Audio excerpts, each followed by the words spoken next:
भारत में अगले महीने से शुरू होने वाले वोटिंग से पहले चुनावी मैदान सजा हुआ है और इस वक्त सभी राजनीतिक पार्टियां अपने अपने उम्मीदवारों का ऐलान कर रही हैं। भारत में होने वाले चुनाव को लेकर दुनिया भर की मीडिया की नजरें भी बनी हुई हैं।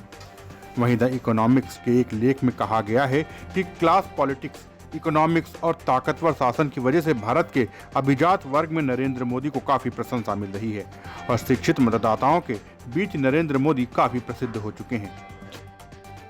द इकोनॉमिक्स के लेख में कहा गया है कि जब भारत के शिक्षित मतदाताओं के बीच नरेंद्र मोदी की लोकप्रियता की बात आती है तो उनकी अनुमोदित रेटिंग काफी बढ़ जाती है और दुनिया भर के नेताओं के बीच उनकी स्वीकार्यता काफी ज्यादा बढ़ जाती है।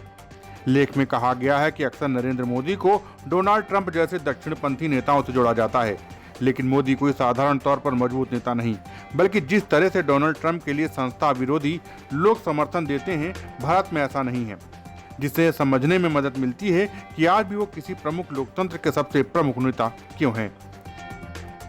वहीं द इकोनॉमिक्स के लेख के मुताबिक भारत में हुए पिछले आम चुनाव के बाद पोलस्टेरर के सर्वे में पता चला है कि 42% डिग्री धारकों ने नरेंद्र मोदी का समर्थन करना शुरू कर दिया है, लेकिन प्राथमिक स्कूल जाने वाले 35% मतदाताओं ने नरेंद्र मोदी का समर्थन किया है।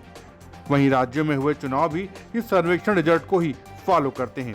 जैसे कर्नाटक के विश्वविद्यालयों में पढ़े 35% शिक्षित मतदाताओं ने मोदी और बीजेपी को समर्थन देने की बात कही है। लेख में कहा गया है कि प्रधानमंत्री नरेंद्र मोदी के विदेशी समकक्ष इस दौरान देश के मतदाताओं के बीच अपनी स्वीकार्यता बढ़ाने में कामयाब नहीं हो पाए, लेकिन मोदी की लोकप्रियता जबरदस्त बढ़ी है। इसके लिए 3 फैक्टर्स जिम्मेदार हैं: क्लास पॉलिटिक्स, अर्थव्यवस्था, ताकतवर शासन। Bureau report, Dastak times.